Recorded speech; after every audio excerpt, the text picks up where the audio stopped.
The rain had been falling for hours, a soft, relentless drum against the thin paper walls of the small Kyoto apartment. Inside, Hiroshi sat at his low wooden desk, a single lantern casting a warm, trembling circle of light across scattered papers and a half-finished calligraphy scroll. His hands trembled, not from the cold, but from frustration. His mind, a storm of thoughts, refused to settle. He had tried everything. Meditation apps, productivity journals, even the advice of colleagues and mentors who all seemed to have mastered life while he stumbled through it. But the world inside his head, it was messy. Overlapping thoughts like overlapping shadows, pulling him in every direction. Every day felt like a race he was losing before it began. Hiroshi's apartment smelled faintly of ink and tea, of old wood and rain. Yet nothing grounded him. Nothing cut through the noise. He had begun to feel like he was disappearing, like a ghost moving through the world, watching life pass by but unable to touch it. It had all started a year ago, after the accident. His younger brother, Akira, had been driving home in the rain when a truck skidded on the wet road. Hiroshi had been called to the hospital too late. Sitting beside the empty bed, he realized for the first time that life could be fragile, that moments could vanish before they were lived. The grief had carved a hollow inside him that no distractions, no work, no phone notifications could fill, and yet, paradoxically, he sought escape in them. Emails, messages, social media, anything to drown the ache of guilt and loss. But instead of relief, they brought only more chaos. Hiroshi was drowning in the current of his own scattered mind. One evening, after missing yet another important meeting at work because he had been lost in thought, he wandered through the quiet streets of Gion. Lanterns flickered along narrow alleys, casting orange halos on the wet cobblestones. The smell of damp earth and incense from nearby temples clung to the air. People moved silently around him, as if the world itself were holding its breath. That was when he saw the old dojo. Its wooden doors, slightly warped with age, were closed, but the light from inside spilled through the cracks, warm and steady. Drawn by some invisible pull, Hiroshi pushed the doors open. Inside, the smell of polished wood and tatami mats enveloped him. The room was empty except for a single figure sitting cross-legged at the center. The man's hair was streaked with gray, tied neatly at the back, his posture perfect despite his age. He held a bamboo brush, moving it slowly, deliberately, across a sheet of paper. Every stroke was precise, deliberate. Hiroshi's gaze followed each movement, noticing how the brush barely made a sound, yet the energy in every line seemed to vibrate through the air. The old man looked up, eyes sharp but calm. "You are distracted," he said simply. His voice was soft, yet it carried an undeniable weight. "Your mind is scattered like leaves in the wind. You will not find peace until you learn to hold one thing at a time." Hiroshi's throat tightened. He wanted to argue, to defend himself, but no words came. There was truth in the calm authority of this stranger, a truth that hurt to acknowledge. I don't know how," he whispered. "I've tried everything. I can't stop thinking. I can't focus. I'm losing myself." The old man set down his brush, folded his hands, and smiled faintly. "Then you must learn Ichigyo-Zammai." Hiroshi frowned, confused. The words were foreign, yet they felt like a key turning somewhere deep inside him. Ichigyo-Zammai? Concentration on a single act, the old man explained. The art of becoming fully present with one thing, one moment. Only then can the mind quiet itself. Only then can you hear the world, and yourself. Hiroshi felt a flicker of hope, but it was tangled with fear. Could it be that simple? Could stopping, truly stopping, be the answer to the storm inside him? He had tried routines, schedules, even therapy, but nothing had reached this depth, this quiet intensity. "Show me," he said finally. His voice was almost a whisper, fragile yet desperate. The old man nodded. "Tomorrow, come at dawn. We begin with water." Hiroshi left the dojo that night with a strange weight in his chest, a mix of anticipation and dread. At home, he lay awake listening to the rain, imagining what focusing on a single act might feel like. He pictured the brush moving across the paper, the sound of rain, the quiet. His chest ached with longing, for peace, for control, for a moment of clarity that had eluded him for so long. The next morning, he returned. The old man was waiting, the tatami mats glistening faintly from morning dew that had seeped in through the wooden walls. In front of them sat a single bowl of water, steaming faintly, placed on a small wooden stand. "Your first lesson," the old man said, "is to drink." Hiroshi blinked. He had been expecting philosophy, meditation, perhaps martial training, but drink water? He hesitated. Then he realized the point was not the water itself, but the act of giving undivided attention to it. He picked up the bowl. The water was warm, almost alive in his hands. The old man watched silently as Hiroshi brought it to his lips. He drank slowly, deliberately, as if each sip were a lifetime. For the first time in months, maybe years, his mind stopped racing. The noise, the guilt, the fear, the grief, faded into the background. Only the water existed. Only the sensation, the present. When he set the bowl down, Hiroshi felt a small tremor of something he hadn't felt in a long time: control. Focus. Possibility. The old man's eyes met his. "This is the beginning," he said. "Tomorrow, we take another step. But remember this feeling. Remember that it is possible to return to it, no matter how scattered your mind may seem." Hiroshi nodded, feeling both exhausted and exhilarated. A seed had been planted, fragile yet vibrant. But as he stepped back out into the rainy streets of Kyoto, doubt crept in again. Could he truly learn this? Could he quiet his mind long enough to reclaim himself? And in the corner of his mind, a whisper of fear: what if he failed? What if this was just another distraction, another fleeting hope, another wave of water that would slip through his fingers like the life of his brother? He didn't know. All he knew was that he had to try. And as the rain soaked through his coat, Hiroshi felt a strange, quiet determination grow within him. A single thought, steady and unyielding: he would not let his life be swallowed by chaos any longer. The journey had begun. But would he survive the storm within? The next morning, Hiroshi returned to the dojo before dawn.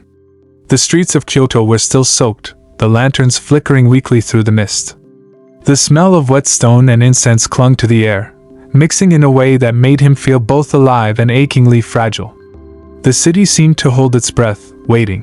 Inside, the old man sat cross-legged on the tatami, waiting silently as if he had been expecting Hiroshi for a lifetime. On the floor before him was a single, simple object: a brush. No paper, no ink, nothing else. "Today," the old man said, "we begin with writing. But not for skill, not for practice, not for art. Only for presence. Ichigyo-Zammai. One act. One moment. Fully." Hiroshi nodded, gripping the brush with trembling fingers. As he dipped it in ink, his mind screamed. Thoughts collided: deadlines, unfinished work, the empty apartment, the face of his brother in the hospital bed, the years wasted in distraction. Every memory, every fear, every regret threatened to pull him under. He wanted to run. He wanted to check his phone, to escape, to tell himself it didn't matter. But the old man's gaze pinned him in place, steady and unyielding, like the ground beneath his feet. "Start," the old man said. Hiroshi brought the brush to paper. The first stroke wobbled, jagged, uncontrolled. He cursed himself silently. The second stroke was worse. He could feel the chaos in his mind leaking into his hand, turning the brush into a weapon of self-criticism. "Do not fight it," the old man said. "Do not judge it. Only return. One stroke. One breath. One moment. That is all you need." Hiroshi's hands shook. He wanted to collapse. He wanted to give up. But then he remembered the water bowl. That small, miraculous clarity. And he tried again. Stroke by stroke, he focused. The jagged edges began to smooth.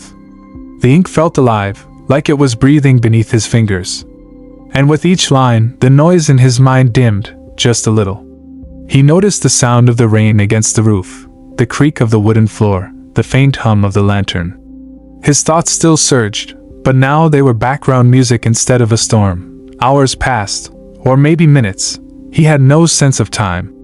He lost track of both hunger and fatigue. There was only the brush, the paper, the act itself, and then, without warning, a memory surged forward. Akira's laugh, bright and reckless, echoing down the hallway of their childhood home. Hiroshi's chest tightened. The old guilt rose up like a tidal wave, threatening to drown him. He wanted to run, to abandon the brush, to escape the memory. But the old man's words echoed. Return. One stroke. One breath. One moment. Hiroshi breathed deeply. He focused only on the brush, only on the motion of his hand. Slowly, painfully, the memory softened. He didn't forget Akira. He could not. But he realized he didn't have to carry the storm of grief like a permanent weight. He could return to the present. He could by the afternoon. The inked paper lay before him, a chaotic, imperfect tapestry of lines, but it mattered little. Hiroshi had found something more valuable than perfection, presence. The old man nodded approvingly. This is only the beginning, he said. The mind is like a river. It will flow where it pleases. You must learn to meet it with focus, one act at a time. Ichigyo-Zammai is not a trick, not a habit. It is life itself, fully lived. Hiroshi left the dojo that evening with a strange mix of exhaustion and exhilaration. Yet the struggle was far from over. Returning to his apartment, he faced the same distractions as before: emails, notifications, messages piling up like stones. His first instinct was to flee, to get lost in them again. But he remembered the brush, the water, the rain, the slow, deliberate strokes. And he paused. He chose one thing, one single act, and gave himself fully to it. Reading a single email, responding without haste. Making a cup of tea, drinking it slowly. Walking through the streets without checking his phone. One act. One moment. Fully, and yet the struggle remained. His mind rebelled. Old habits clawed at him like shadows. Every evening, exhaustion would meet frustration. Every task seemed to threaten his fragile progress. Doubts gnawed at him. Is this enough? Am I really changing, or is this just a temporary calm? One night, he broke down completely. Sitting on his futon, the city lights muted through the rain-streaked window, Hiroshi sobbed for the first time since Akira's death. He cried for the past, for his failures, for every moment he had lost to distraction. And yet, in the middle of his tears, he remembered the brush, the water, the lesson of presence. Slowly, almost painfully, he picked himself up. He carried the ache of grief, yes, but he began to carry it with attention, with presence. He didn't fight it. He observed it. He acknowledged it. And in that acknowledgement, he found a strange, subtle freedom. Weeks turned into months. Hiroshi's life didn't suddenly become perfect. He still struggled, still faced the storms of distraction. But he learned to meet each storm with a single act, a single breath, a single stroke. The technique of Ichigyo-Zammai became a lifeline. The world did not control him. He learned to control the world inside him. And then, one evening, as the rain fell softly outside, Hiroshi realized something he had never felt before: peace. Not the absence of chaos, but the presence of clarity. Not the absence of grief, but the presence of love for life, for his brother, for himself. But as he sat there, the brush in hand, the lantern glowing softly, a sudden thought struck him, an unexpected challenge. Could he maintain this? Could he face life's inevitable storms and remain fully present? Or would the chaos return, fiercer than ever, threatening to wash away the fragile control he had fought so hard to achieve? Hiroshi didn't have the answer. All he knew was that the journey of presence, of full attention, of Ichigyo-Zammai, had only just begun. And deep in his chest, a spark of determination burned brighter than fear. The months that followed were not easy. Hiroshi's life remained a mixture of chaos and clarity, of struggle and small victories. But something profound had shifted within him. He had discovered a way to meet life, not run from it, not be buried under it, but face it fully, moment by moment. One early morning, as the first light of dawn broke over Kyoto, Hiroshi walked to the river near his apartment. The mist hovered over the water like a fragile veil, the faint orange glow of lanterns reflecting in the ripples. He carried a brush and a small notebook, as he had done countless times in the past months. Yet today, there was no rush, no distraction. Just presence. He sat on the stone steps that led to the river, watching the water move steadily, without thought or worry. He dipped the brush in ink and began to write, each stroke deliberate, mindful, calm. There was no fear of imperfection, no need for speed, no expectation of praise. Only the act itself, full, complete, alive. As he wrote, a memory surfaced, not a painful one, but a warm, quiet memory of Akira. His brother laughing, teasing him over something small and trivial, a shared moment of joy in an ordinary day. Hiroshi smiled through the tears he didn't bother to hide. This memory no longer tore at him. Instead, it became a companion, a reminder that presence could carry love as well as grief. The world around him was not perfect. Cars rumbled faintly in the distance, pigeons cooed and scattered at his approach, the air carried the damp scent of winter approaching. And yet, Hiroshi was calm. He was awake. He was alive. Weeks later, at the dojo, the old man watched Hiroshi with a quiet smile. "You have learned much," he said, voice gentle but firm. "Yet Ichigyo-Zammai is not a goal to reach. It is a practice of life. Each day will challenge you. Each distraction, each loss, each fear, it will return. The question is not whether you will face it, but how. Will you meet it fully? Will you act fully? Will you live fully?" Hiroshi bowed his head. "I will," he whispered. And for the first time in a long time, he believed it. That evening, Hiroshi returned home and sat at his small desk. He looked around at the scattered papers, the ringing phone, the unfinished work. Normally, this would have been overwhelming, a storm of anxiety. But tonight, he felt something different. He picked up a single sheet, a single task, and gave it his full attention. Minutes passed, hours passed. He didn't know, he didn't care. There was only presence. There was only the act. By the time he set the pen down, he realized he had accomplished more than he had in months, not because he had done everything, but because he had done one thing fully. He had acted with clarity.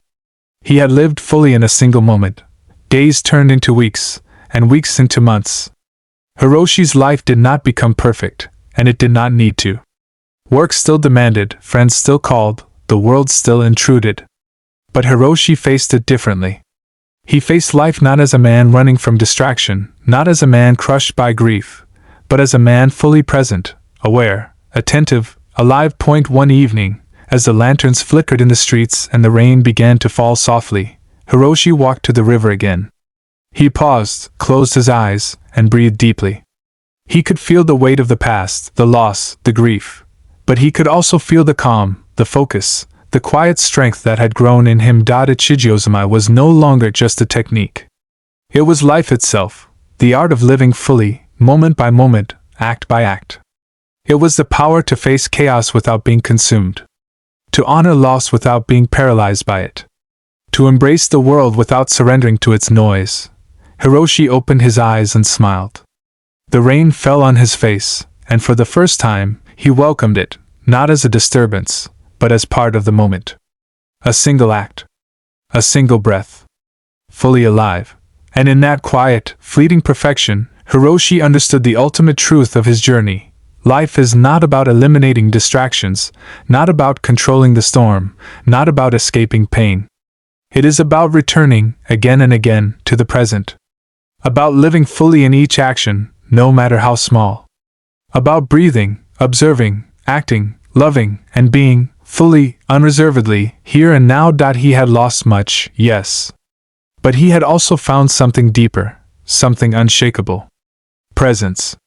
Focus. Clarity. Life itself. And as the river carried its reflections into the morning light, Hiroshi knew, finally, that he would never again let the world, or his own mind, slip through his fingers. He had found the anchor. He had found Ichigyo-Zammai. The storm still existed, always. But now, Hiroshi stood at its center, calm, steady, and fully alive.